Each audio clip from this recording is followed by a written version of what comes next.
Star news Marathi, नवे पाऊल नवी दिशा. दुर्दैवाची बाब अशी आहे की आता ही योजना डिक्लेअर करून खूप दिवस झाले, परंतु राज्यातून आत्तापर्यंत म्हणजे प्रत्येक जिल्ह्याला 600 विद्यार्थी द्यायचे आहेत. 21,600 विद्यार्थी राज्यभरातून यातून सिलेक्ट करायचे आहेत. त्याच्यासाठी 100 कोटी रुपयाचा निधी राज्य सरकारनं राखीव ठेवला आहे. परंतु आता फक्त धनगर समाजाचे 772 अर्ज अखंड महाराष्ट्रातून आलेले आहेत की ज्यांचं ॲडमिशन BA ला आहे, BCom ला आहे, BSc ला आहे, ITI ला आहे, वेगळ्या कुठल्याही व्यावसायिक क्षेत्रामध्ये त्यांचं ॲडमिशन आहे, मग ते डिप्लोमा असेल, डिग्रीला असेल, तर त्या सगळ्या विद्यार्थ्यांना माझी विनंती आहे की सरकारनं 3 वेळा मुदतवाढ दिलेली आहे आणि आता 31 सप्टेंबरपर्यंत राज्य सरकारनं या अर्जांची मुदत वाढवलेली आहे. तुम्ही तिथं अर्ज करावा अशी माझी विनंती आहे. 7 जन्माचे पुण्याई बहिणाबाई. खास रक्षाबंधन निमित्त लाडकी बहीण रक्षाबंधन सेल 9 ते 21 ऑगस्ट पर्यंत. तर मग वाट कसली बघताय, चला महाराष्ट्र व कर्नाटकातील सर्वात भव्य मॉल मध्ये सर्वात मोठा सेल आपल्या रवींद्र वस्त्र निकेतन सलगरे मध्ये. प्रचंड व्हरायटी, सर्व फ्रेश मालावर असंख्य ऑफर. 10,000ची सिल्क साडी फक्त 2,500 1,000 रुपयांची जुला सिल्क 499 ला. जेंट्स साठी 1 शर्ट वर 2 शर्ट फ्री, यासह असंख्य ऑफर्स. ऑफर फक्त 9 ते 21 ऑगस्ट पर्यंत. रवींद्र वस्त्र निकेतन सलगरे व शाखा. तुमच्या स्वप्नातील घर घ्यायचंय मग चिंता सोडा. विटा कराड हायवेवरील मेन रोडवर प्रथमच उभा राहतोय डायमंड आर्केड. हा 11 मजली tower, RERA approved project. Mumbai Pune सारखी जीवनशैली. 45 shops, 15 offices, 42 flats, walking track, मंदिर, गार्डन, जिम, स्विमिंग पूल, सतर्क सिक्युरिटी, CCTV कॅमेरे, बेसमेंट पार्किंग, तसेच इंडोर क्लब हाऊस व अन्य सुसज्ज व सर्व सोयी सुविधा. तर मग आजच बुक करा. संपर्क राजू पाटील किर्दत, हनुमंत किर्दत. या गावांमध्ये अशा पद्धतीचे शेतकऱ्यांच्या सातबाऱ्यावरती इतर हक्कामध्ये पुनर्वसनाचे टेंबू असतील या बाकीच्या प्रकल्पाचे असतील ते जे सिक्के होते ते काढण्याचा आदेश दिलेला आहे आणि जवळपास बरीच गावं आहेत त्याची यादी पण या सगळ्या आदेशामध्ये आहे. तर त्या गावातल्या सगळ्या शेतकऱ्यांना या माध्यमातून दिलासा मिळाला आहे. मी सरकारचं विशेष अभिनंदन करतो. माननीय मुख्यमंत्री महोदय, माननीय मुख्यमंत्री देवेंद्रजी फडणवीस साहेब आणि पुनर्वसन खात्याचे मंत्री माननीय अनिल पाटील साहेब आणि आपल्या सांगलीचे जिल्हाधिकारी यांनी तात्काळ राज्य सरकारनं सूचना दिल्याच्या नंतर तात्काळ इथला अहवाल त्यांनी राज्य सरकारला पाठवून दिला. त्यामुळं शेतकऱ्यांच्या मध्ये खूप आता आनंदाचं वातावरण आहे. गेले 20-25 वर्ष शेतकऱ्यांना या सगळ्या गोष्टीला सामोरं जावं लागत होतं. सातत्यानं त्यांची मागणी असताना सुद्धा तो निर्णय झाला नव्हता आणि त्यामुळे आता पुनर्वसनाचे राखीव सेरे इतर हक्कातील कमी करण्याचा एक चांगला निर्णय राज्य सरकारनं केलेला आहे.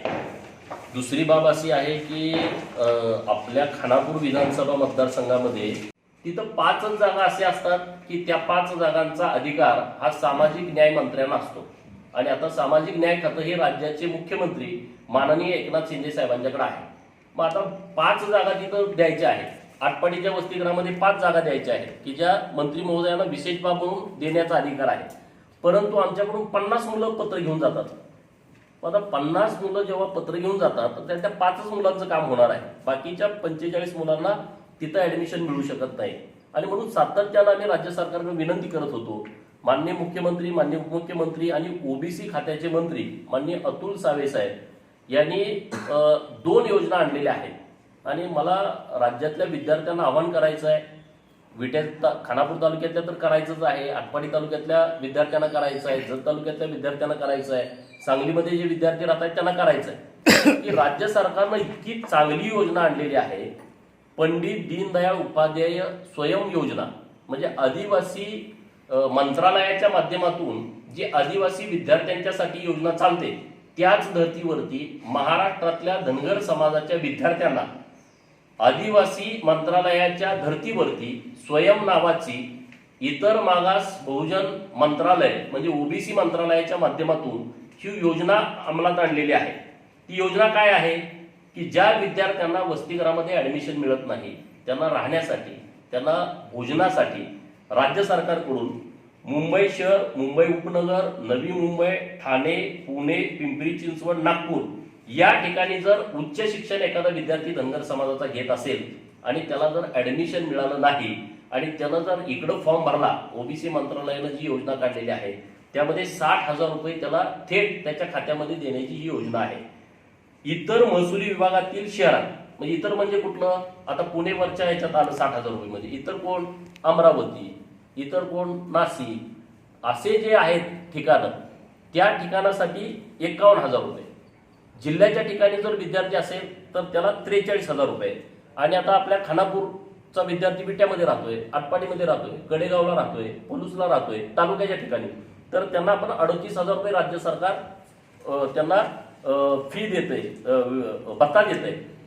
दुर्दैवाची बाब अशी आहे की आता ही योजना डिक्लेअर करून खूप दिवस झाले, परंतु राज्यातून आतापर्यंत म्हणजे प्रत्येक जिल्ह्याला 600 विद्यार्थी द्यायचे आहेत. 21,600 विद्यार्थी राज्यभरातून यातून सिलेक्ट करायचे आहेत. त्याच्यासाठी 100 कोटी रुपयाचा निधी राज्य सरकारनं राखीव ठेवला आहे. परंतु आता फक्त धनगर समाजाचे 772 अर्ज अखंड महाराष्ट्रातून आलेले आहेत. त्यामध्ये मुंबई विभागातून 112, नाशिक विभागातून 215, पुणे विभागातून 132, अमरावती विभागातून 108, नागपूर विभागातून 61, छत्रपती संभाजीनगर विभागातून नुसते 24 आणि लातूर विभागातून 120. तर मला विद्यार्थ्यांना महाराष्ट्रातल्या आवाहन करायचं आहे की ज्यांचं ऍडमिशन BA आहे, BCom ला आहे, BSc ला आहे, ITI ला आहे, वेगळ्या कुठल्याही व्यावसायिक क्षेत्रामध्ये त्यांचं ऍडमिशन आहे, मग ते डिप्लोमा असेल, डिग्रीला असेल, तर त्या सगळ्या विद्यार्थ्यांना माझी विनंती आहे की सरकारनं 3 वेळा मुदतवाढ दिलेली आहे आणि आता 31 सप्टेंबरपर्यंत राज्य सरकारनं या अर्जांची मुदत वाढवलेली आहे. तुम्ही तिथं अर्ज करावा अशी माझी विनंती आहे. दुसरी योजना कुठली आहे? ज्ञानज्योती सावित्रीबाई फुले आधार योजना. ही योजना कोणासाठी आहे?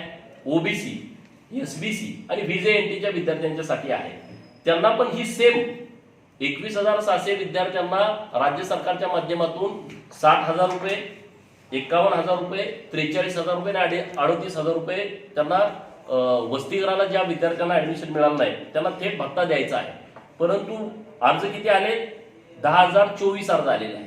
तर OBC विद्यार्थ्यांना, SBC विद्यार्थ्यांना, स्पेशल बॅकवर्ड क्लासचे विद्यार्थी आणि VJNTच्या विद्यार्थ्यांना माझी विनंती आहे, आव्हान आहे की तुम्ही प्रत्येक जिल्ह्याच्या ठिकाणी OBC मंत्रालयाच्या माध्यमातून त्यांचा एक अधिकारी तिथं आहे, त्यांच्याकडं मी फॉर्मॅट आहे ते फॉर्मॅट देईन, त्या पद्धतीनं सगळ्यांनी फॉर्म भरून घ्यावा की जेणेकरून सगळ्यात गरीब विद्यार्थ्यांना याचा मोठ्या प्रमाणात फायदा होईल. प्राथमिक आरोग्य केंद्र, काही गावामध्ये उपकेंद्र आणि काही गावांची मागणी होती की ग्रामीण रुग्णालय करावं आणि त्यामध्ये विसापूर सर्कलमधलं तासगाव तालुक्यातील पेड हे गाव की जे लोकसंख्येनं खूप मोठं आहे आणि तिथे जवळपासच्या 12 वाड्या या सगळ्या दवाखान्याच्या निमित्तानं पेडला येतात आणि तिथल्या लोकांची वारंवार मागणी होती की इथं ग्रामीण रुग्णालय झालं पाहिजे आणि तो प्रस्ताव आम्ही राज्य सरकारकडे घेऊन गेलो. तर माननीय मुख्यमंत्री महोदय आणि माननीय आरोग्य खात्याचे मंत्री माननीय तानाजी सावंत साहेब यांनी खूप मोलाचं सहकार्य केलं आणि विशेष बाब म्हणून पेड येथे 30 खाटांचं ग्रामीण रुग्णालय राज्य सरकारनं मंजूर केलेलं आहे. नंबर 2, आटपाडी तालुक्यातील शेटफळे आणि झरे या गावामध्ये प्राथमिक आरोग्य केंद्र व्हावं ही गेल्या 2-2.5 वर्षापासूनची मागणी होती.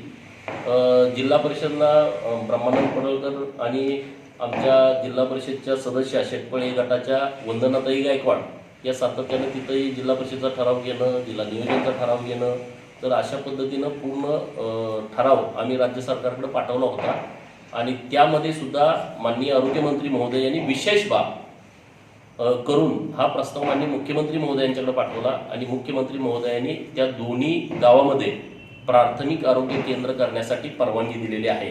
तिथल्याही लोकांनी आता खूप या गोष्टीचं स्वागत केलेलं आहे.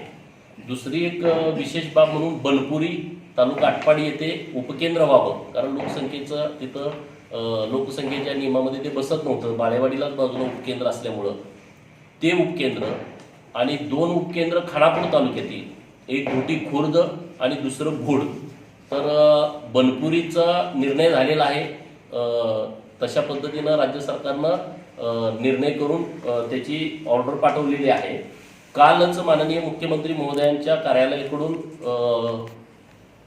भोड आणि गोटी खुर्द यांना सुद्धा विशेष बाब म्हणून उपकेंद्राची मान्यता राज्य सरकारनं दिलेली आहे. आता एकच बाब आमची राज्य सरकारकडे पेंडिंग आहे, ती खरसुंडी प्राथमिक आरोग्य केंद्राला ग्रामीण रुग्णालय करावा असा एक आमचा प्रस्ताव आता राज्य सरकारकडे आहे आणि तोही विशेष बाब करून माननीय तानाजी सावंत आरोग्यमंत्री यांनी माननीय मुख्यमंत्री महोदय यांच्याकडे पाठवलं आहे.